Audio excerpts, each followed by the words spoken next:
Good morning, ladies and gentlemen. My name is Chief Kearney. I'm the Fire Emergency Services Administrator for the Washington Fire Department. I'd like to thank everybody for coming out today to express your concerns and ask questions.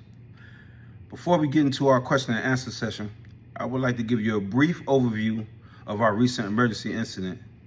I would like to address some of our concerns that have been expressed to our department in reference to operations during the incident, and also I will address the objectives that we have been already in progress of trying to get approved for our department to better serve our community.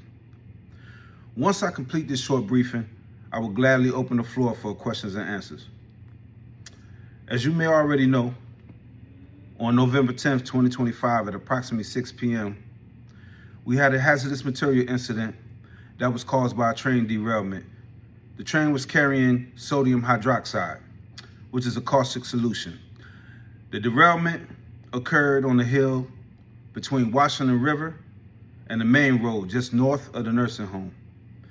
In the past, we've had issues with this nursing home flooding, and it's a known fact that most of the residents are confined to beds. This nursing home hosts about 120 patients. The residents around the nursing home were able to self-evacuate after we put the early alarm system out. At 6:05, the Washington Fire Department was dispatched to the scene. Our initial response was 2 engines and 1 ladder, the BC and the chief. We had approximately 10 people on scene. While en route, the chief requested for mutual aid from surrounding counties that have hazmat teams. We also called emergency management and the CDC because of the chemical spill. Washington Fire Department arrived on scene approximately 6:09 p.m. Upon our arrival and past experience with floods at the nursing home and the knowledge of the chemical leak, we made our assignments accordingly. Once we got on scene and realized there was no fire, the first due engine cordoned off a 300-foot area around the derailment. The second due engine was assigned to diverting the runoff by using damming and diking, and the latter was assigned to evacuation operations at the nursing home. Although our firefighters are not yet trained at operation level and did not have the proper PPE to enter the hot zone, we decided the risk versus reward that it was worth it. And we were able to successfully evacuate over half of the facility by the time mutual aid arrived. None of the residents were injured, and the firefighters were able to divert the caustic runoff so it did not reach the nursing home.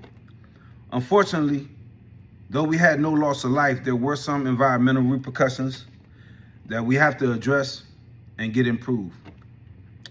As a fire department, we have 3 priorities to our community: life safety, property conservation, and incident stabilization. Our leadership decided that on this particular day, that life safety was a priority.